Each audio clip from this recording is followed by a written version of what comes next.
नमस्कार दोस्तों, welcome to exercise explained. आज हम करेंगे आईसीएसई 10th का जो पहला चैप्टर है फोर्स, उसका पहला एक्सरसाइज के न्यूमेरिकल नंबर 5 से न्यूमेरिकल नंबर 8 तक इस वीडियो पे। जो पिछला वीडियो था उस पे मैंने क्वेश्चन नंबर 1 से क्वेश्चन नंबर 4 तक करा था। यहाँ पर 5 से 8 तक करूँगा, तो बाकी के जो भी वीडियोस होंगे उनके सारे लिंक डिस्क्रिप्शन पे दे दिए जाएंगे। तो चलिए शुरू करते हैं। Two forces, each of magnitude 10 Newton, act vertically upwards and downwards। तो एक फोर्स जो है 10 न्यूटन का, ये ऊपर एक्ट करता है, और दूसरा फोर्स जो है ये नीचे एक्ट करता है 10 न्यूटन का ही। At two ends A and B of uniform rod, तो ये एक रॉड है जिसका दोनों एंड ए और बी है, ऑफ लेंथ 4 मीटर, तो पूरा का पूरा लेंथ जो है ये है अपना 4 metre, which is pivoted at its mid point O. तो यहाँ पर ओ पे पिवोट किया हुआ है इसको, as shown in figure. Determine the magnitude of resultant moment of forces about the pivot O. तो यहाँ पर हमने क्या करना है, हमने इस पॉइंट के हिसाब से जितना भी मोमेंट बन रहा है दोनों फोर्स का मिला के, उतना हमने निकालना है। तो आप देख सकते हैं यहाँ पर जो ए वाला फोर्स है एफ ए, जिसको मैंने एफ ए मान लिया है, ये क्लॉकवाइज है, और जो बी वाला फोर्स है जिसको मैंने एफ बी माना है, ये भी क्लॉकवाइज है। तो हम क्या करेंगे, टोटल मोमेंट ऑफ फोर्स निकालने के लिए हम ये जो फोर्स है एफ ए, इसका मोमेंट निकालेंगे ओ के हिसाब से। तो ये बन जाएगा अपना, यहाँ पर ओ ए का जो लेंथ होगा ये होगा 2 मीटर, क्योंकि ये बिल्कुल बीचों बीच आता है। यहाँ पर आप देख सकते हैं कि दिया हुआ सवाल पे pivoted at its mid point O, मतलब ये जो ओ है ये है मिड पॉइंट। इसका मतलब ये हुआ कि ओ ए जो है ये भी 2 मीटर है, और जो ओ बी है ये भी 2 मीटर है। तो पहले हम निकालेंगे ये जो एफ ए का मोमेंट निकालेंगे, तो इसमें F A into perpendicular distance जो कि ओ ए हो जाएगा। फिर हम एफ बी का निकाल देंगे, तो plus F B into O B, तो ये हो गया अपना एफ बी का मोमेंट ओ के बाजू में। तो यहाँ पर एफ ए का जो वैल्यू है ये 10 है, तो 10 इंटू डिस्टेंस जो है ये अपना 2 मीटर, प्लस फिर से एफ बी का 10 है इंटू 2 मीटर, तो यहाँ पे 20 प्लस 20 हमें मिलता है 40 न्यूटन मीटर। अब जो डायरेक्शन होगा वो डायरेक्शन आप देखिए ऐसे घूमेगा, तो इसका मतलब ये क्लॉकवाइज घूम रहा है, तो यहाँ पर हम डायरेक्शन इसका क्लॉकवाइज लिख देंगे। तो चलते हैं अपने अगले सवाल की ओर, जो कि है question number 6, force exercise 1A। Figure shows two forces each of magnitude 10 Newton acting at points A and B at a separation of 50 centimetre. तो इन दोनों के बीच में जो दूरी है ये है अपनी 50 सेंटीमीटर की, लेकिन दोनों जो है ऑपोजिट डायरेक्शंस पे हैं, और दोनों का वैल्यू 10 न्यूटन है। तो एक एफ ए जा रहा है ऊपर की ओर 10 न्यूटन, एफ बी नीचे की ओर आ रहा है 10 Newton. Calculate the resultant moment of two forces about the point. तो हमने क्या करना है, हमने रिजल्टेंट मोमेंट निकालना है दोनों फोर्सेस का अबाउट द पॉइंट। जो पहला है ये है ए, और जो दूसरा है ये है बी। तो यहाँ पर आप देख सकते हैं मैंने ए यहाँ पर लिख दिया है और बी यहाँ पर लिख दिया है।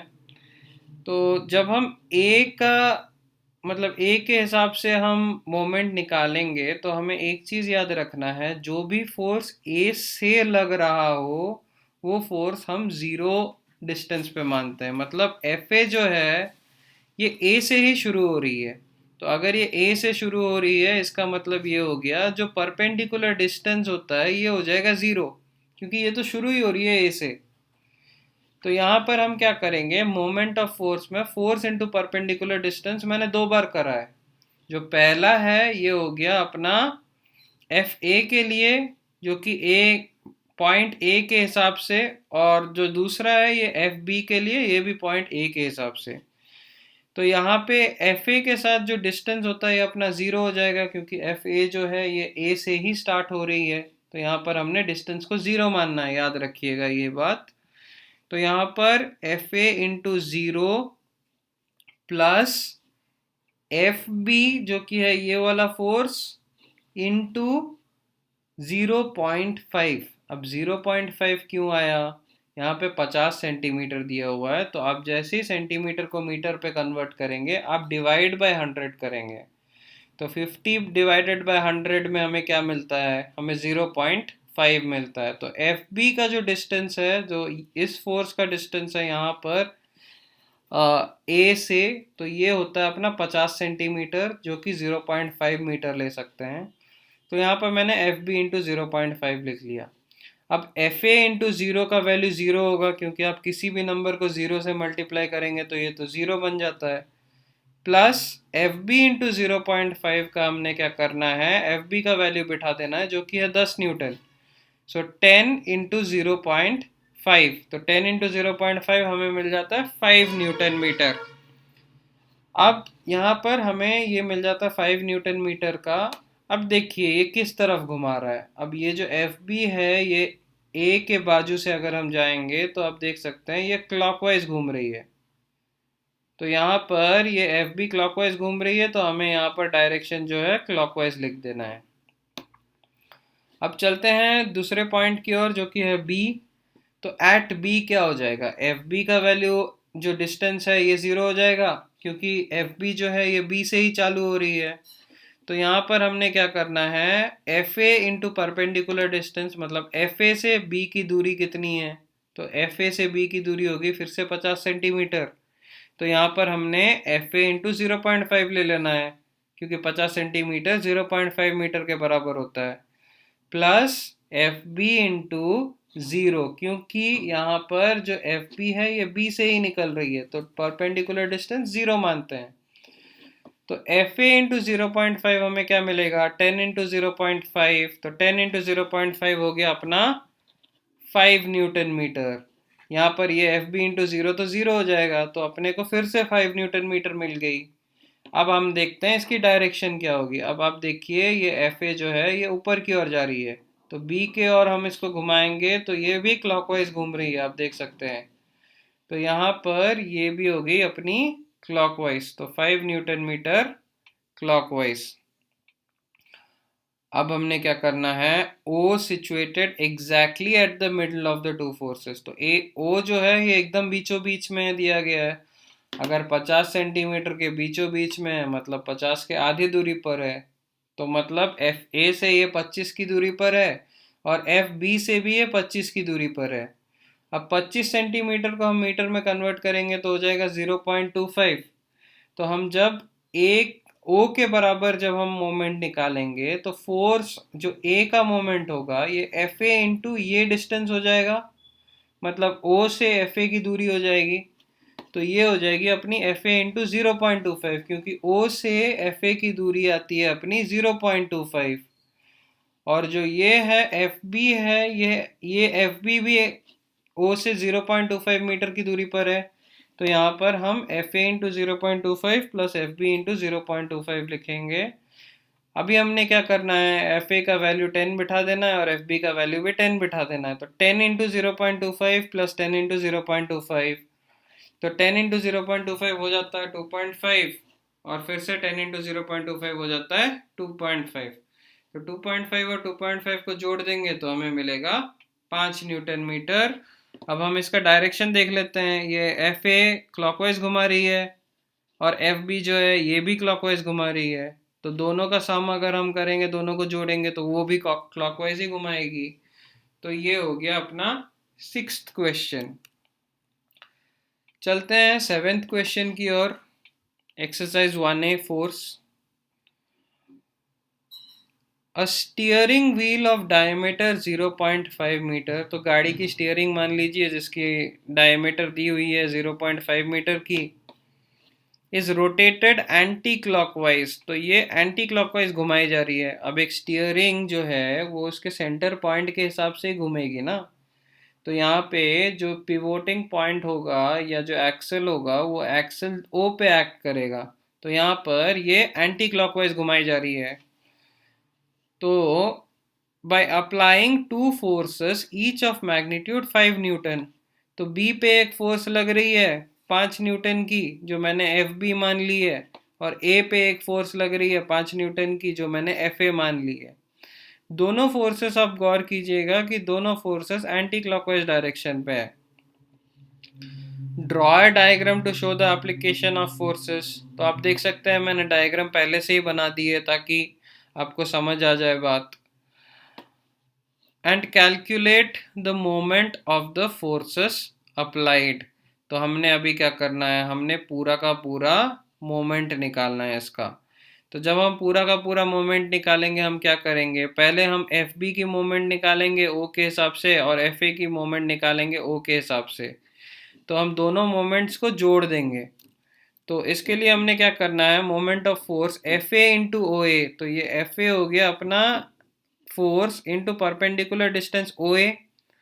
अब अगर पूरा 0.5 मीटर है तो ओ ए इसका आधा होगा क्योंकि ये हो जाएगा रेडियस। अगर डायमीटर 0.5 है तो रेडियस हो जाएगा 0.25। तो यहाँ पर आप देख सकते हैं एफ ए इंटू ओ ए को मैंने, एफ ए का वैल्यू 5 है और ओ ए हमने 0.25 अभी बात करा, तो ओ ए को हम 0.25 मान लेंगे, plus F B into O B. तो एफ बी जो है ये ओ से ओ बी के डिस्टेंस पे है, तो परपेंडिकुलर डिस्टेंस यहाँ पर ओ बी होगी। अब अगर ओ ए 0.25 है ओ बी भी 0.25 ही होगी, बिल्कुल जायज़ सी बात है ये। तो यहाँ पर 5 इंटू 0.25 हो जाएगा, तो 5 इंटू 0.25 प्लस 5 इंटू 0.25। अब हम 5 इंटू 0.25 करेंगे तो हमें मिलेगा 1.25, प्लस 5 इंटू 0.25 फिर से करेंगे तो हमें फिर से मिलेगा 1.25। तो दोनों को जोड़ लेंगे तो हमें मिलेगा 2.5 न्यूटन मीटर। और डायरेक्शन तो सवाल पे ही दिया हुआ है, सवाल क्या कह रहा है, रोटेटेड एंटी क्लॉकवाइज, इसका मतलब जो डायरेक्शन है ये एंटी क्लॉकवाइज होगा। तो काफ़ी आसान सवाल था ये, उम्मीद करता हूँ आपको समझ आ गया होगा। चलते हैं 8वें सवाल की ओर। A uniform metre rule is pivoted at its mid point. अब जैसे ही मीटर रूल वाला सवाल आता है आपको दो चीज़ समझ लेनी है। पहली कि जो वेट है रूल की वो बीच में एक्ट करती है, ये हम आगे आगे काफ़ी और सवालों में भी देखेंगे। और दूसरी, 1 मीटर जो है ये 100 सेंटीमीटर के बराबर होती है, मतलब अगर मिड पॉइंट दिया हुआ है तो ये 50 सेंटीमीटर पे एक्ट कर रही है। तो a weight of 50 gram force is suspended at one end of it। अब एक तरफ 50 ग्राम फोर्स का वेट है जो कि लटकाया गया है, एक तरफ 50 gram force. Where should a weight of 100 gram force be suspended to keep the rule horizontal? तो हमें इसको बैलेंस करने के लिए क्या करना है, हमें एक 100 ग्राम फोर्स का वेट लगाना है, लेकिन वो हमें कहाँ लगाना है यही पूछ रहा है सवाल। अब आप देखिए, अगर हम इस 100 ग्राम फोर्स को भूल जाते हैं तो यहाँ पर 50 ग्राम फोर्स को मैंने एक ही तरफ लटकाया है। अब जायज़ सी बात है कि जो लेफ़्ट साइड है, जो बाएं तरफ है, ये दाएं तरफ से भारी है क्योंकि यहाँ पर ऑलरेडी एक फोर्स लटक रही है जो कि 50 ग्राम फोर्स है। तो अगर हमने इसको बैलेंस करना है तो हमें वेट किस तरफ लगाना है, हमें वेट दूसरी तरफ लगाना है। अगर आप लेफ्ट में वेट लगा दे रहे हैं तो क्या होगा, ये रूल झुकी की झुकी रह जाएगी, ये कभी उठेगी ही नहीं। तो जो वेट है ये आपको पहले देखना है कि किस तरफ हल्का है, और जिस तरफ हल्का है उसी तरफ आपको लगाना है।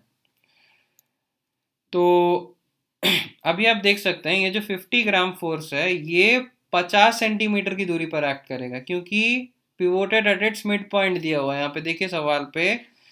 तो परपेंडिकुलर डिस्टेंस इस फोर्स का कितना हुआ, इस फोर्स का बन गया अपना 50 सेंटीमीटर। और जो दूसरी फोर्स है इसको हमने मान लिया यहाँ पे कहीं पे बीचों बीच एक्ट कर रही है, तो ये जो फोर्स है ये एक्स डिस्टेंस पे एक्ट कर रही है, सेंटर से हम मान लेते हैं। अब x हमें पता नहीं है कितनी दूरी पर एक्ट कर रही है, लेकिन हम इतना ज़रूर जान रहे हैं कि ये दाहिने तरफ है, ये बाएं तरफ नहीं है, ये दाहिने तरफ है।